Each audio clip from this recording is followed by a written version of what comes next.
You want me to put the subtitle settings on right now, or are you going to do that, Christina? I've already turned that on. Can everybody see Yeah. Okay.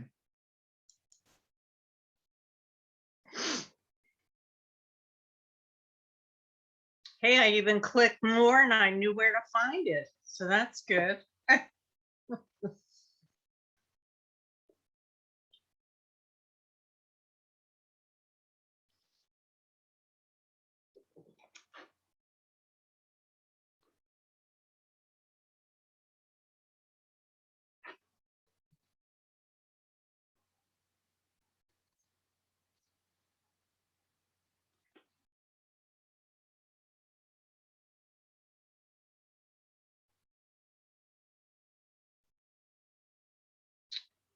Okay, it looks like there's 17 minus 5, so that would be 12. I think you usually have around 20 people, right? Yes, I believe that's what we had. Okay.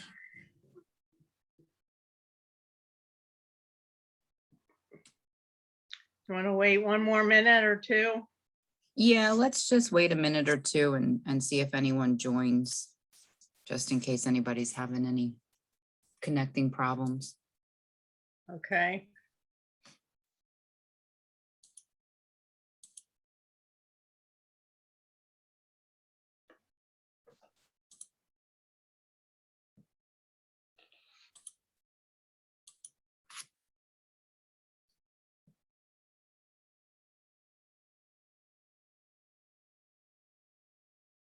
Okay.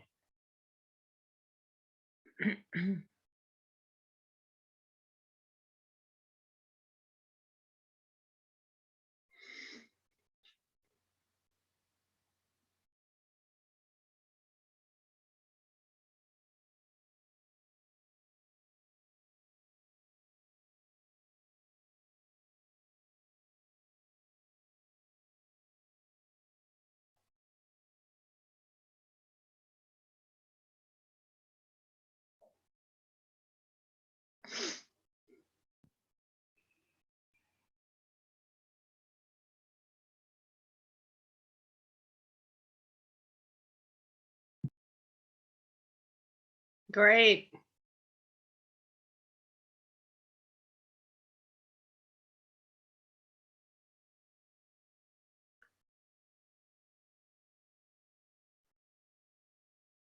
Okay, well, I don't know. It's been holding at 18 for a couple minutes, so I think I'm going to get started.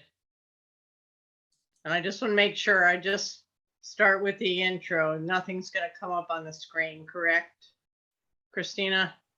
No, not until Renita's ready for her PowerPoint, and then I'll share my. Okay, good. Well, good morning, everybody. We have about 12 or 13 folks that are on the call right now. So I think we're going to get started. Good morning, everybody. This is the third installment, actually, of the Tenant Training 101, the competency course for case managers. We've had two other presentations that were done in the previous weeks, and then we have one more scheduled for September the 8th, which is next week. Just a few housekeeping things. We'd like you to save your questions in the Q&A, and Renita and Dennise will be addressing those then, unless there is something that you feel like needs to be answered like right away, and you can put that in the chat and I will pick that up, or Christina will pick that up. We are co-hosting this. We're both a little amateurish at it, especially me, but I hope that you can hear, and if you are having troubles not seeing any of the slides, let us know through the chat line. Let's see, I think that I wanted to mention that it is being recorded. And I believe that the slides will be available once Chelsea, once we've finished, I guess, after the September the 8th. Is that correct, Christina? Yes, that is correct. Okay, all right. I just want to make sure that if you don't get something or you want to review something, that'll be the way to do that, okay? The other thing Chelsea wanted me to remind people is that even if you turn on and you're in and you're attending right now, but then something comes up and you need to leave, she is going to know that you left in 15 minutes, even though you signed in. So you need to complete the 2 hours or the hour and a half training in order to be able to submit your evaluations and get your certificate. So I just wanted to mention that because she asked me to do that. Our speakers today are Renita Broadwater, and she is the housing team manager. And then we have Dennise Lopez, and she is the housing coordinator. And both of them are from the coordinating center in Maryland. And I'm gonna take it, I guess, Renita, are you the first speaker? Good morning. No, actually, Dennise will be the first speaker. Okay. The name of our presentation is Emergency Preparedness, staying safe in your home. And I do want to let you all know that it is a more extensive version of the presentation, and Chelsea will be providing that as well at the end of the session.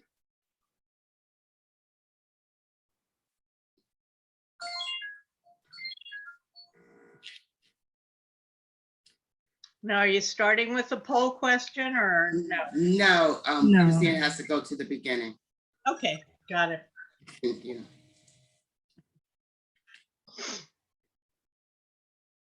Are we ready to begin? Yep. Yes. Okay. Again, I'm Dennise Lopez, the housing coordinator with the Coordinating Center. This is Tenant Training 101. Yay! a competency course for case managers and housing coordinators. Second slide.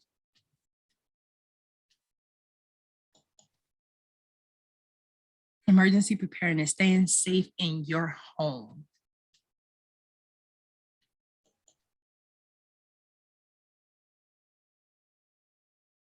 Safety for clients in their home. Your clients count on you to use your best judgment and expertise to help ensure they remain healthy and safe during emergencies and when situations arise. Proactive, careful planning is key. Safety is important. Planning ahead for safety will help you have peace of mind. It means talking to family, friends, and helpers about what to do in an emergency, and you'll be ahead of the game.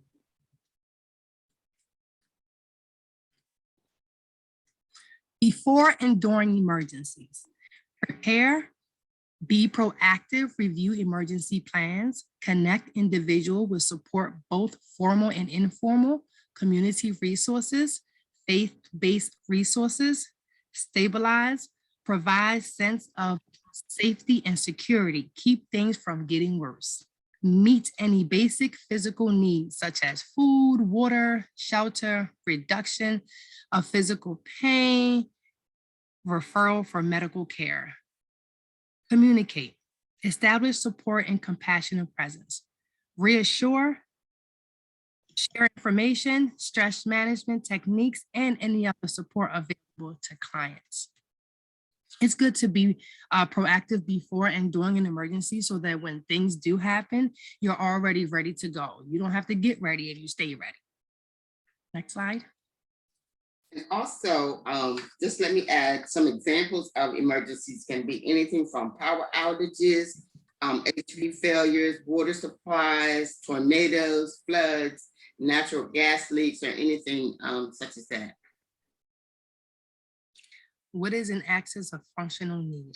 Emergency preparedness for individuals with disabilities and others with access and functional needs include all of these needs before, during, and after any incident in order to maintain independence.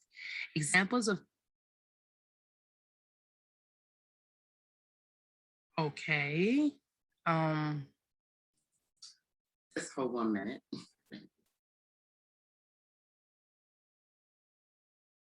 Examples of people who may have access and functional needs include elderly, children, limited English, lack of transportation, homeless, low income.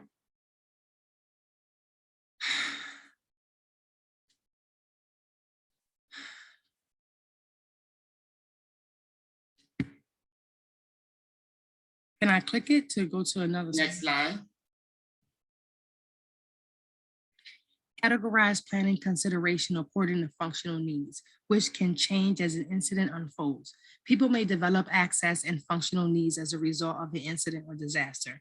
People's needs may change as the complexity of the event changes. Customize your approach to meet the needs of an individual or family situation. There is the possibility that someone may have more than one access and functional need.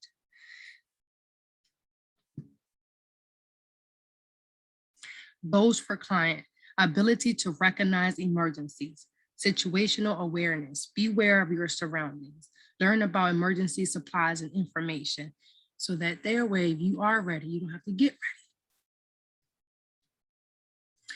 Examples: emergency card, check your smoke detector, sign up for emergency alert, create an emergency kit.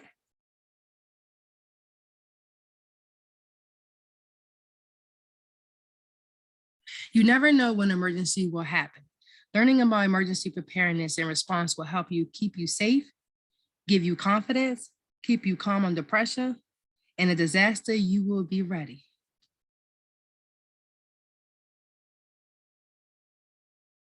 What do I need in my emergency kit?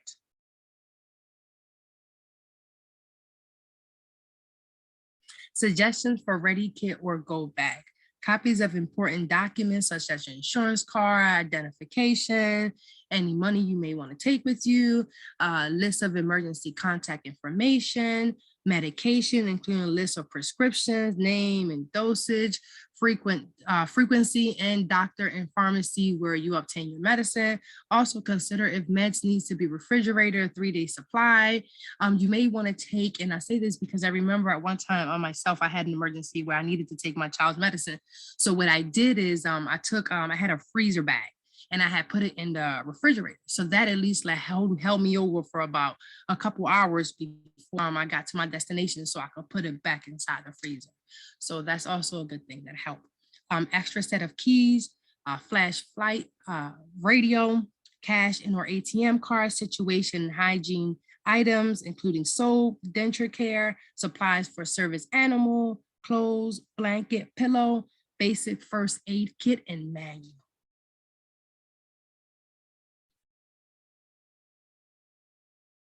Suggestions for ready kit or go bag: 3-day supply for non-perishable foods. Make sure food meets any dietary requirements. Perishable versus non-perishable foods: granola bars, nut and trail mix, energy bars, tuna, boxed juice, peanut butter, canned food, dry fruit, crackers, manual can opener, 3-day supply of water, bottled water or plan 1 gallon per one person per day, medical equipment and assistive devices, glasses, hearing aids, catheters, communication devices, canes, walkers, labels with clients and names and contact information, extra batteries and charges, matches, cell phone, and you want to keep important numbers just in case. Personalize your emergency kit. Example: vital documents, eyeglasses, pet supplies, hygiene products, hand sanitizer, utensils, other items as needed. That's why it's good to plan ahead, because if you're doing it at the last minute, you may forget something. Safety hazard: avoid slips, trips, and falls. Clean up spills, maintain a hazardous-free walkway, keep away of the environment, and wear appropriate footwear.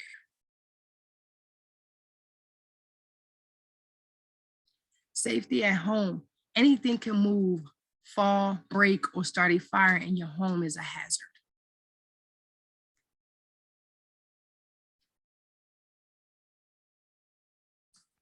Okay, so we're just gonna do a little exercise and we want you all to identify the hazards. So any hazards that you see that are going on in this picture, you all just, I guess, put it in the chat, or you can unmute yourself and just, say it however you feel comfortable.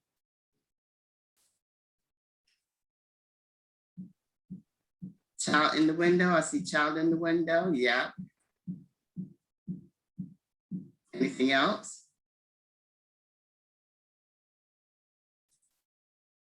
Scissors on the floor. TV, clutter in the walkways, absolutely. Drying the clothes with the fire escape, with the fireplace. Do you see what people are putting in the chat? Yes, cigarette tray on the couch. Tray on the Actually, couch. that's what I'm reading. Yep, The chat. okay. Mhm. On the couch, I got that. Cigarette tray on the couch. Torn chair, there's clutter in the walkways. Cigarette falling on the tray, off the tray, clothes on dry in front of the fireplace. Great. These are great answers. Also, electric cord, clothes on the heater, metal object on the couch. Wow, House is a hazard. it is definitely. Mhm. Okay, you can go to the next slide. We do have one more. Okay, Overloaded electrical outlets. Okay, so with this one, what hazards do you see in this photo? They do, definitely, that's the first one. Somebody said this is a hot mess. Yeah, correct. Cord of iron, child in the kitchen, knives exposed near children. Awesome, awesome. Okay, just remember, in households with young children, you can always have like the staircase, childproof lids, handle to pot face in the walkway, spill on floors. Mhm. Okay, you can go to the next slide. So this is going to give you a better example of what a house should look like. Okay, so with that said, can you tell us what has been put into place? What's a good way to keep your home? You can also put that in the chat. And this is actually numbered, but you can just go ahead and just put it in the chat. Some of the ways that you see that they have actually cleaned up their act.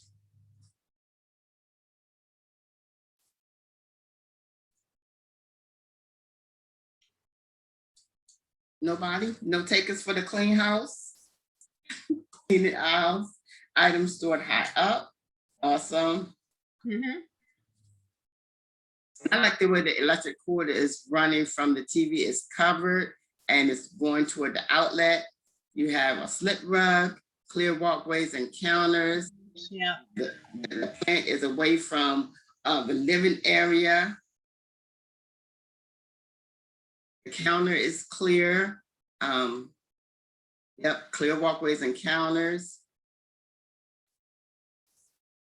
Awesome, awesome. So the table's protected. What is corner covers for furniture? Sure. Right. Okay, so make safety a priority. Oh, sorry, I was going to read the statistics. Okay, so according to the Center for Disease Control and Prevention, over 1 million Americans suffer a slip, trip, and fall injury, and over 17,000 people die in the US annually because of these injuries. And that is a lot. That is really a lot. As you can see, it can be prevented.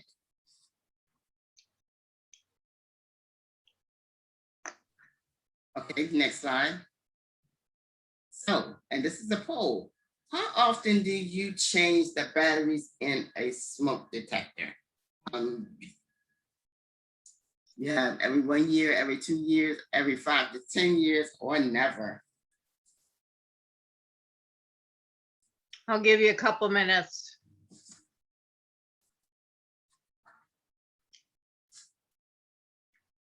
Looks almost unanimous for every 1 year. Nope.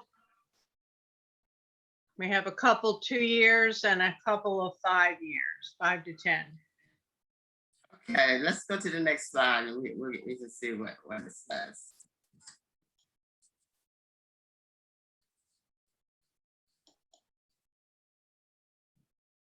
Yeah, every 1 year. Mhm. That would be correct. Okay.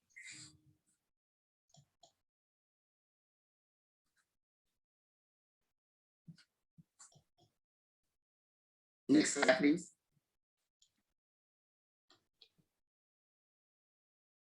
So with smoke detectors, hardwire with battery backup, test your smoke alarm twice a year, change the batteries annually or as soon as possible when the low battery chirping starts. That's the big giveaway when you're walking around the house and hear this chirping sound, you know it's time to change the battery. Never disable a smoke detector on your own.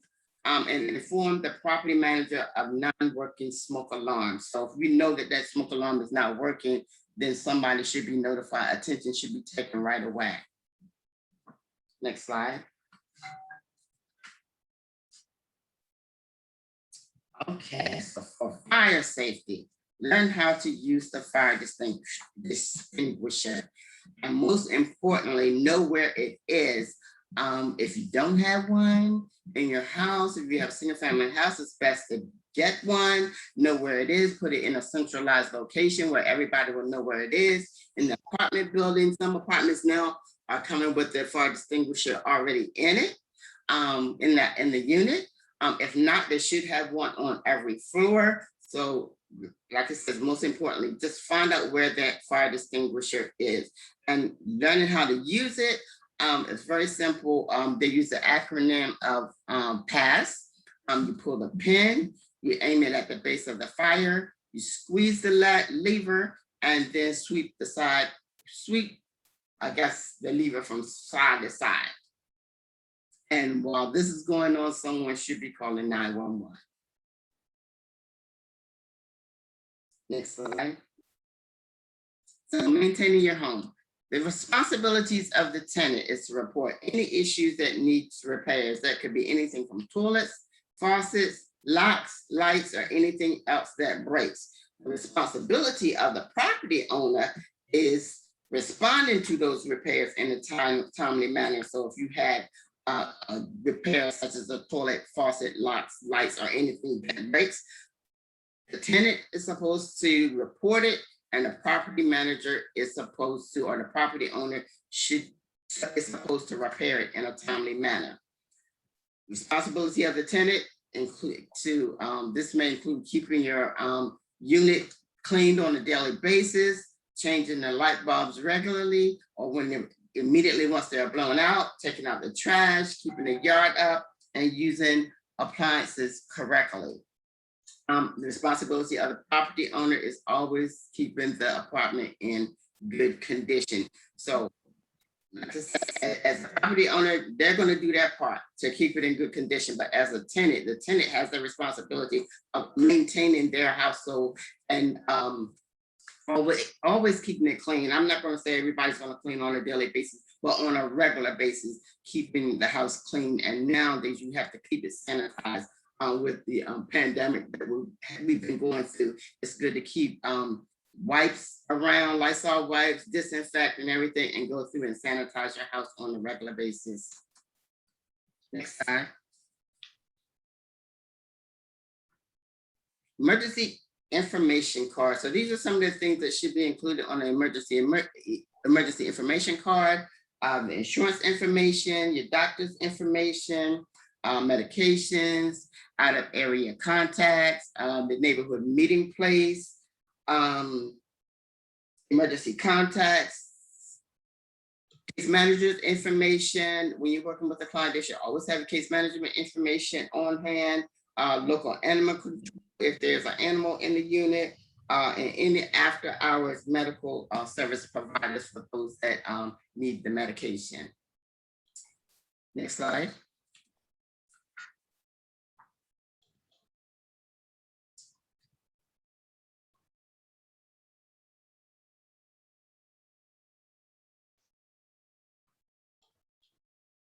Next slide, please.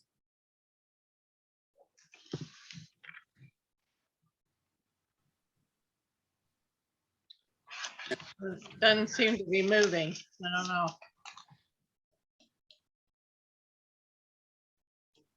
Christina?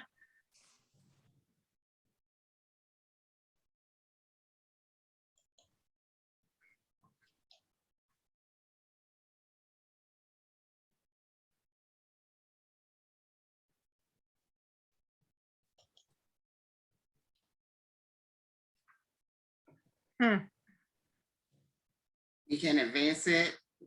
I don't think I have any control over it. Yeah, I don't have any control. Right, I'm trying to do that, but it doesn't seem to want to go to the next one here. Sorry. Give us a minute.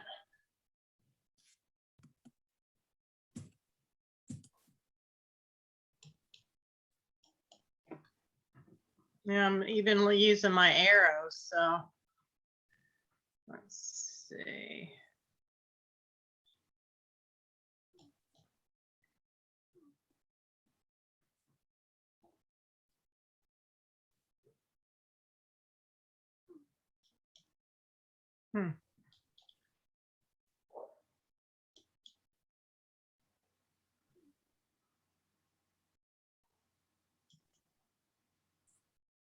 So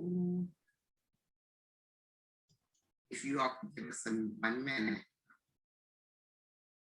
Okay.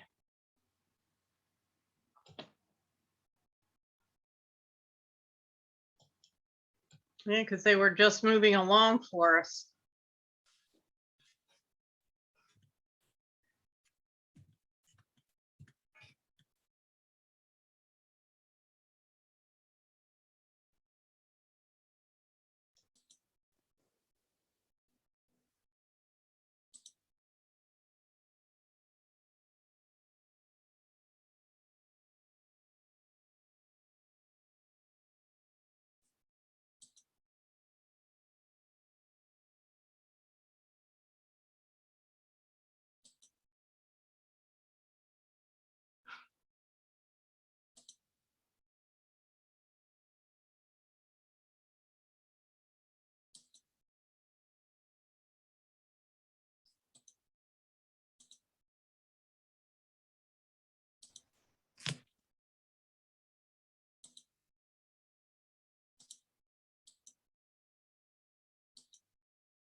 Christina, I'm not clicking anything right now.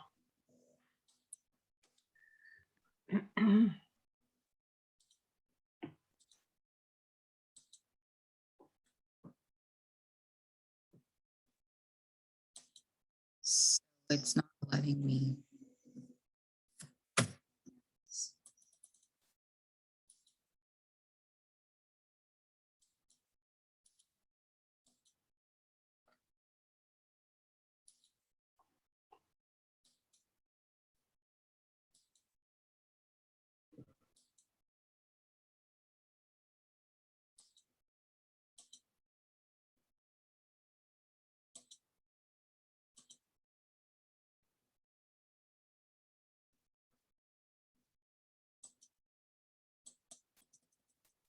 Do you think it's because we're co-hosting? No, my Zoom is frozen.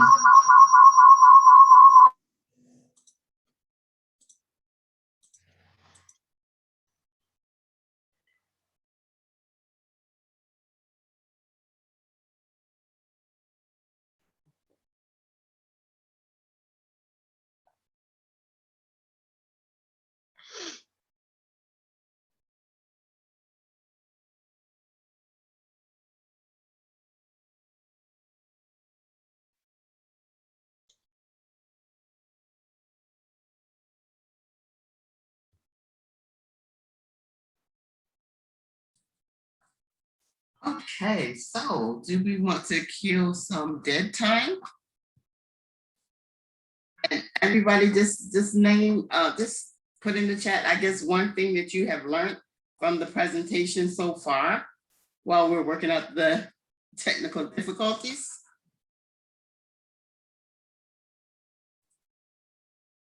Anybody? Just unmute yourselves. How do you want them to do that? Q&A? Yeah, you can just unmute yourself and just point out something that you have learned from the presentation so far, or something that you found out that stuck with you. I'm going to make an extra set of awesome. That's awesome. To go in your to-go bag. Importance of being prepared for an emergency.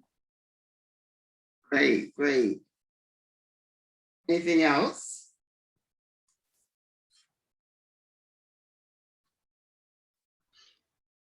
What would you recommend? This is Penny. Just what would you recommend if you don't have the strength or the capacity to use one of those fire extinguishers? What would you suggest? First of all, evacuate if you can. Remove yourself from the area of the fire. Okay. That not call 911 and exit the building. Okay. Awesome.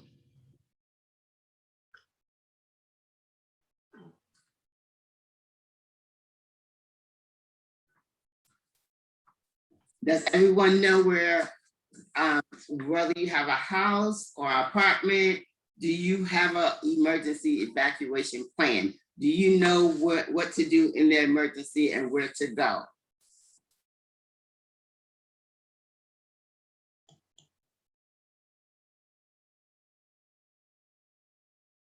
So no response means either no one's prepared or everyone's prepared. Which one is it?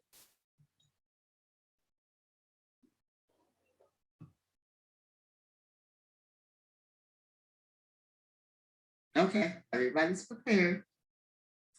I think we're back up and running. Just hold on, bear with us one more minute. Okay. We're trying.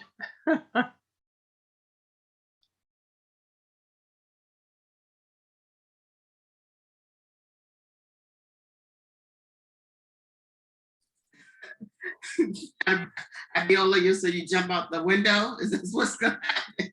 Just be careful. Just be careful. Have some cushion surrounding you if that's what you're gonna do.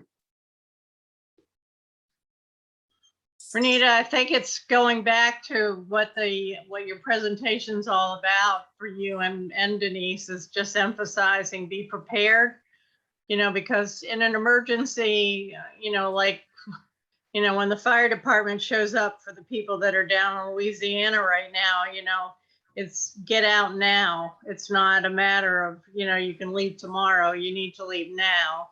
So having Right. those things packed up and ready to go way before this is really what is most helpful. And that way, that you have like the phone numbers and your medication lists and your medications, maybe some food or snacks, and that water is certainly helpful as well. Awesome, awesome. Okay, so can you go back one slide? I can. I just have to remember where I picked up. I'm sorry. Okay, so I apologize about that. Everything on Zoom froze. I couldn't refresh the screen, nothing. I couldn't get out of mine either to try and help you at all. So I apologize about that. So bear with us. We got it back up. And Renita, let me know when you're ready. Okay, so we just did go through the emergency information card. So Oh, come on. so we can go to the next one. She really wants you all to get this information, okay? It's a reiteration of what was already said. And we're getting ready to have a storm today, so I mean, just be prepared. all right. Baltimore County Public Schools are letting out 3 hours early if anybody Yes, didn't know. they are. They I think Baltimore City too, Because of the rain. or impending weather or whatever they're Yeah. calling. Okay, so Okay, who will help in emergencies? Additional names to write down, okay? Who could help me with a health problem? This could be anybody. Well, basically, this is going to be somebody that's going to know your health issue.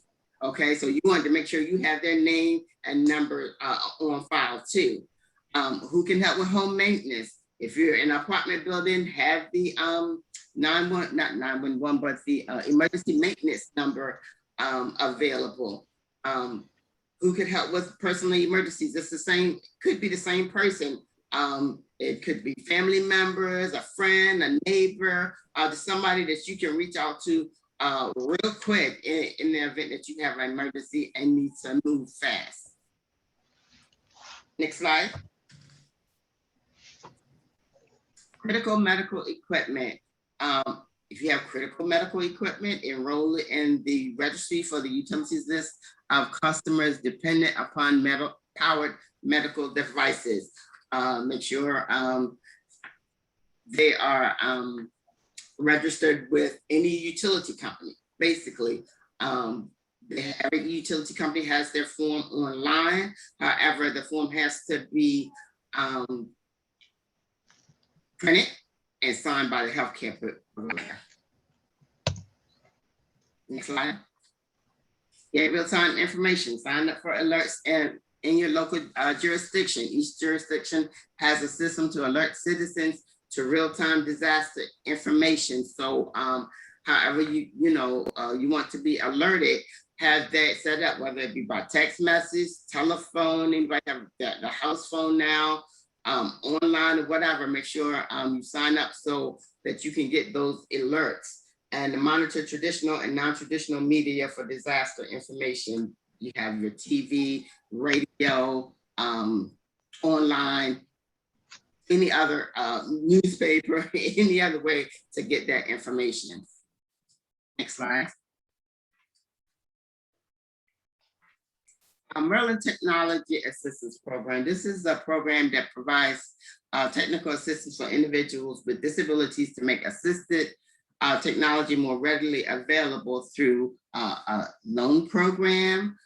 They have low interest equipment loans, and this is the actual website that you could go to see what type of equipment that they have and what the qualifications are in order to apply for a loan. Anybody that has ever been familiar with, I actually went into a store. I wouldn't say a store, but yeah, they had the technology assistance equipment in it. And there are so many different gadgets out there, if that's the correct word to use, but so many different things that could assist somebody, whether it be for sight, for vision, for touch. So this would be a good program to use if people have a disability or incapable of doing something and they need help with it. So it's worth looking into. Next slide. So how to find resources in your local jurisdiction. You have your local emergency management agencies, local fire departments, Merlin Emergency Management Agencies, which is state, Red Cross, disability consumer groups. There's resources for replacements of DME, medications, transportation, etc.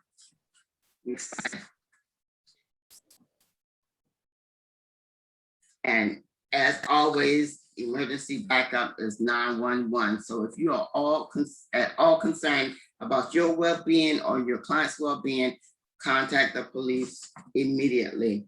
Make sure 911 is on speed dial on your phone. Also for poison control, you have 1-800-222-1222. Make sure that's readily available for something that, for unforeseen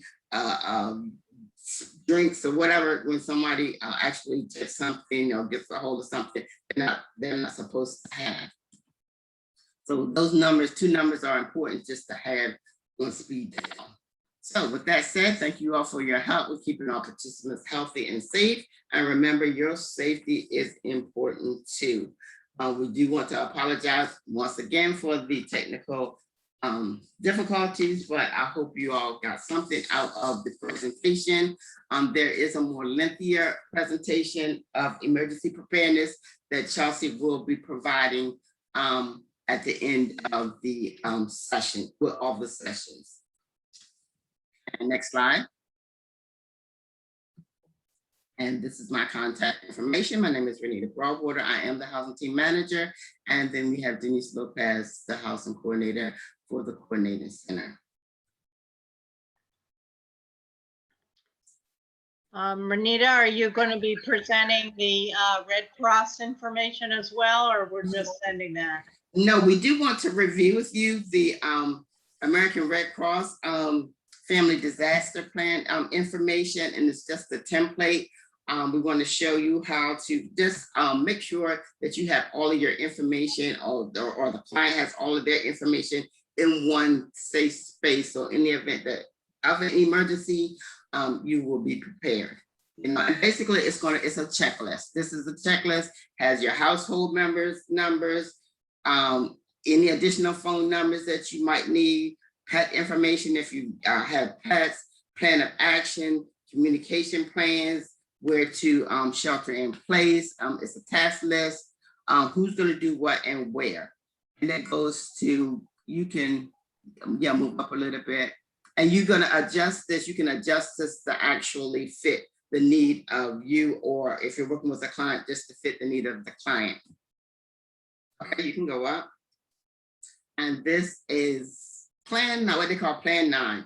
9 essential items. Basically, this is put all together on one page of the slides that we actually had presented in the slideshow. Mm-hmm. Okay, you have 1, water, 2, food, 3, clothes, 4, medications, 5, flashlights, 6, can openers. And it does say can openers, but remember, they do have the cans now that have the flip tops. So if you could get those, that will be much better. Your radios and your hygiene items, first aid kits.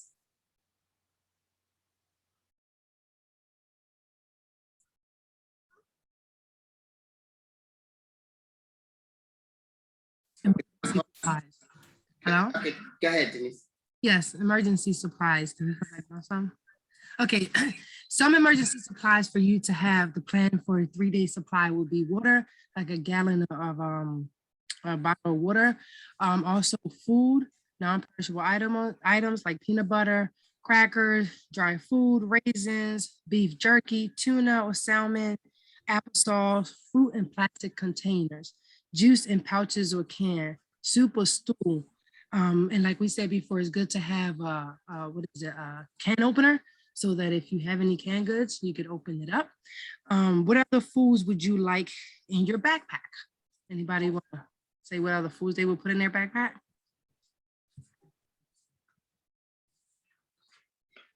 Probably breakfast bars. Yeah. Anything. Yeah, like granola bars. Yeah, you're right. Okay. Apples and granola bars. Meds, Meds. absolutely. Mhm. I have to have snacks. If I'm in an emergency, I'm going to be nervous. I have to have snacks. Yeah, like chips, Doritos. Yes. Candy for diabetes. That is awesome. Yes. Peanuts. They're good too. Nuts would be a good one. Also, dried fruit. They recommend that because that kind of stays with you.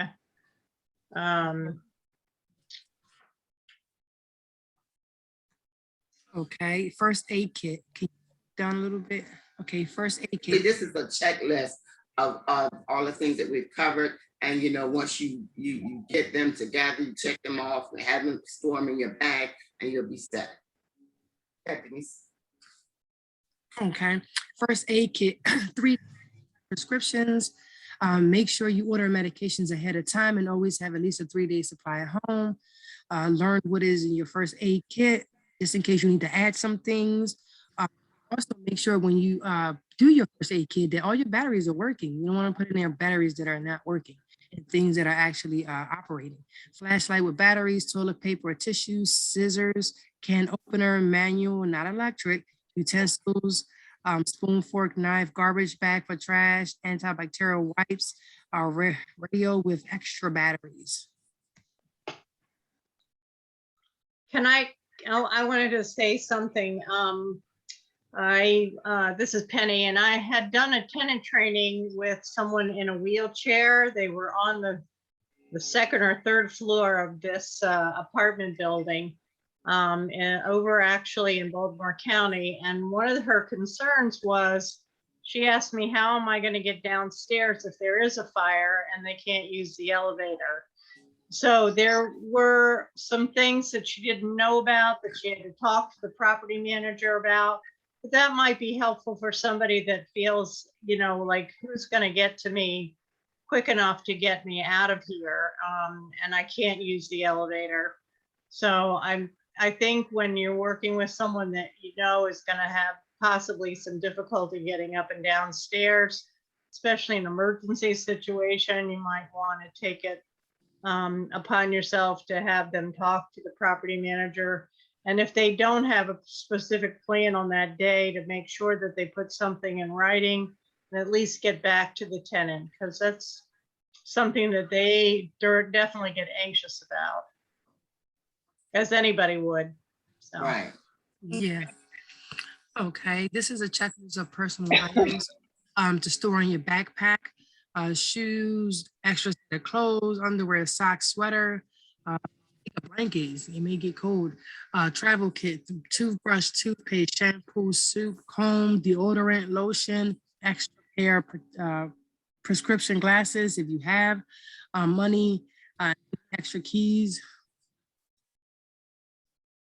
personal papers, put in a large Ziploc plastic bag and then put in a backpack. Names and phone numbers of friends and family, red folders, copy of ID, bank account and ATM debit card, credit card information, medical and dental information, work information, where you work and contact number, school or day program information.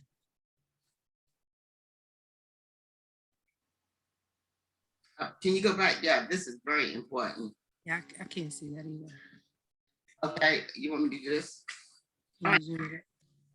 Check your kit often, very important. Some things in your emergency supply kit needs to be checked and replaced often to make sure that your kit is always ready to use in an emergency. And here are some tips for keeping your kit up to date. A good time to do this is when there's a time change and you have to set your clocks. So that's usually twice a year.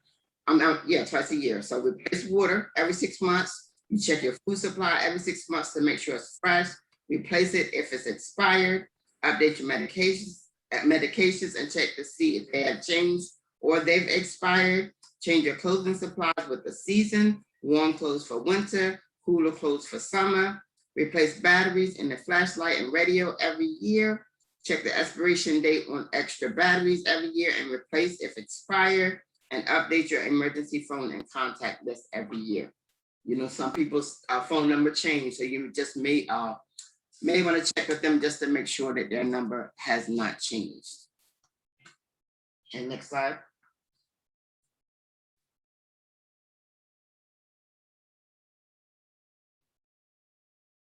This is some information for you to have with your emergency information card. So that way you don't have to be scrambling around. Your name, who's your health insurance company, what is your insurance card number. These are good to have it written down just in case you can't find your card, and you will have access to how to locate it. My insurance card number, who is your doctor, all that good stuff.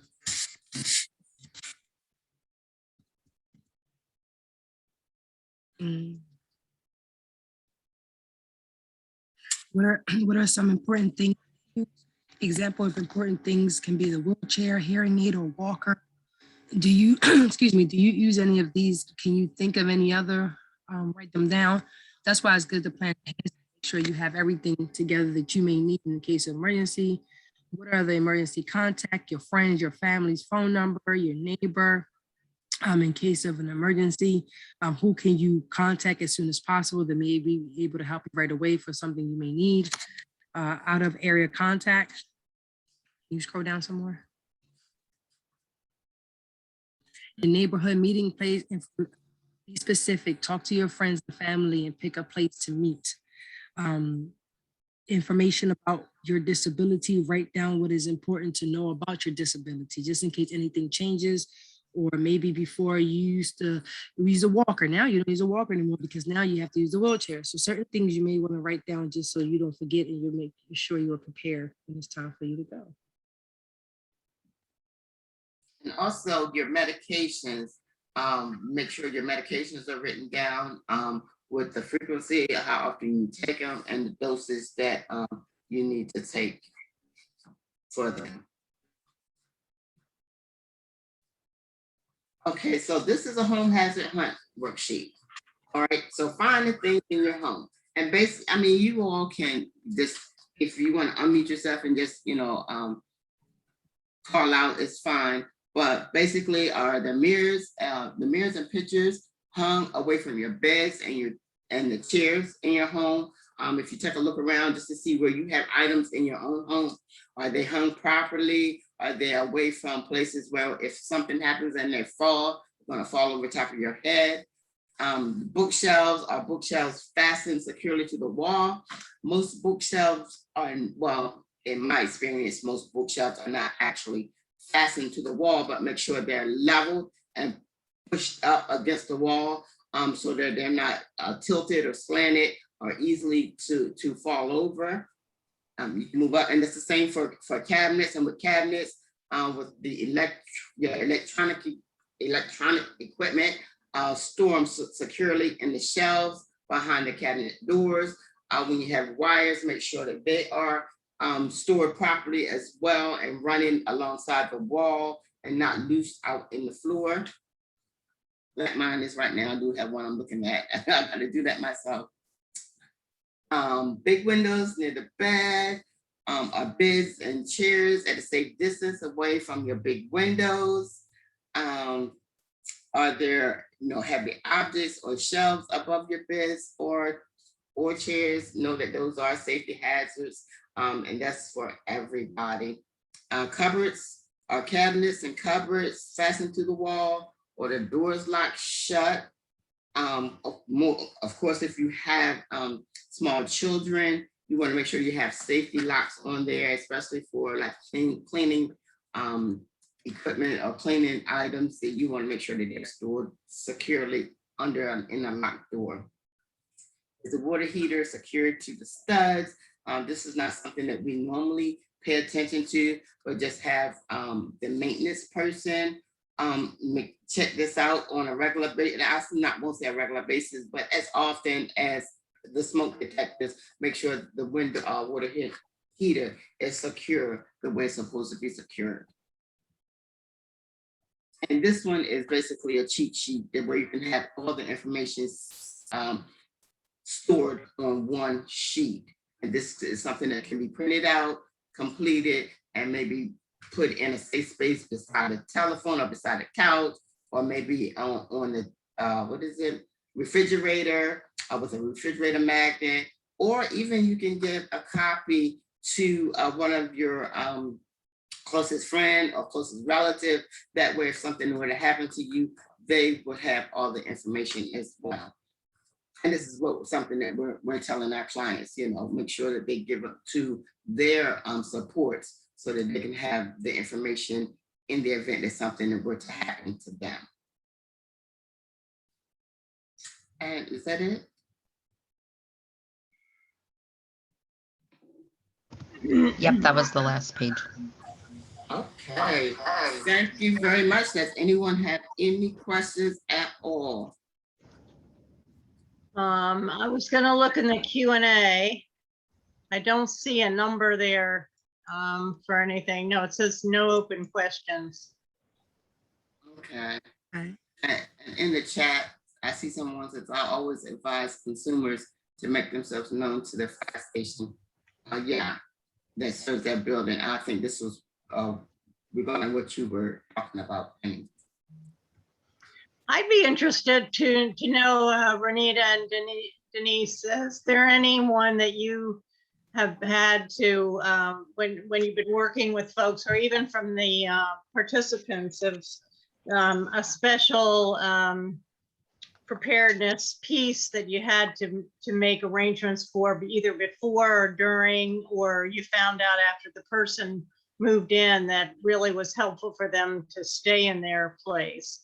I know about the regular, kind of reasonable accommodations for people. So you might have handrails in the bathroom, or something was changed in the kitchen. But is there anything else that we, at least in our programs, have done? Because none of us certainly see everybody. So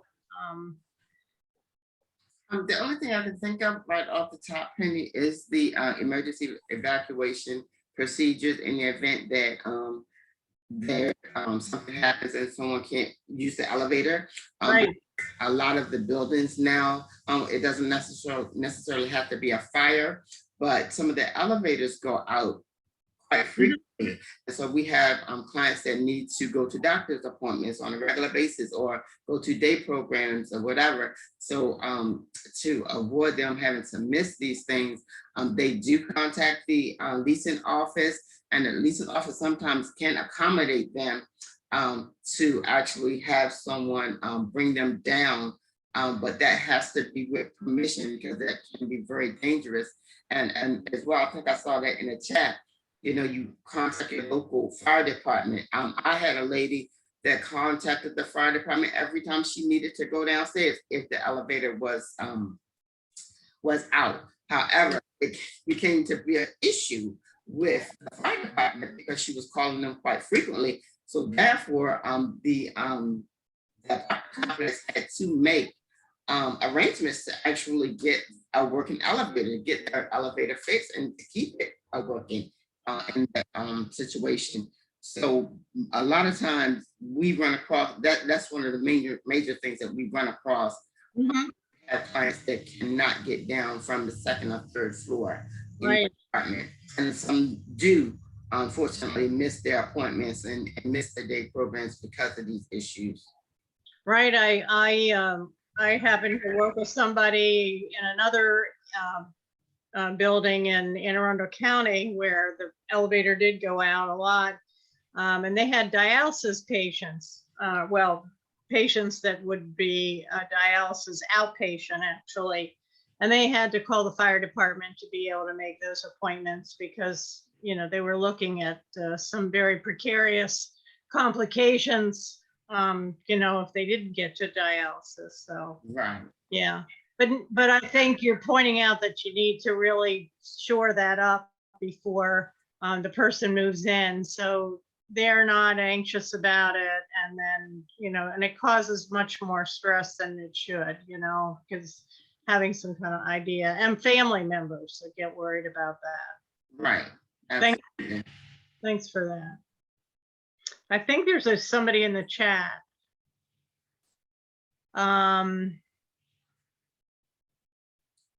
So we have someone that says, I will be preparing all my clients after this session. Awesome. And you have, some of the tools that you could use to do that. So that's awesome. Or even to go over the list, like you and Dennise pointed out, these are standard things sometimes that we don't think about. Right. And make sure they really do get a flashlight, not counting on the one on their cell phone. They always tell me, oh, I have a flashlight, but that flashlight does not work as long as you need it to. You really need a regular one. And to check. And I don't know if we put charger. I'm not sure. It may have been, I can't think right off the top of my head, but at all times, keep the charger, because they may go to a place that have an electrical outlet where they can charge their phone if need be. So that's something to add to that to-go bag as well. Yeah, no, definitely. But encourage them to get a regular flashlight and to check the batteries, like you said. If you don't use it for a long time, the batteries can, there's corrosion that can happen, and then they start leaking. Right. No, exactly. yeah. Does anyone else have any questions or need any other follow-up? No? Okay. Well, I guess we've ended a little earlier. And thank you, Dennise, and thank you, Renita, for your presentation today. It was pretty thorough. I think a lot of people did get to see or think about other things that they could do, maybe with some of the clients that they currently have and those that'll be working with them later on. Okay, Christina, do you have any other parting words? I do not. I wanted to thank everybody for joining the third workshop. And we appreciate Renita and Dennise from the Coordinating Center presenting today. And thank you, Penny, for hosting.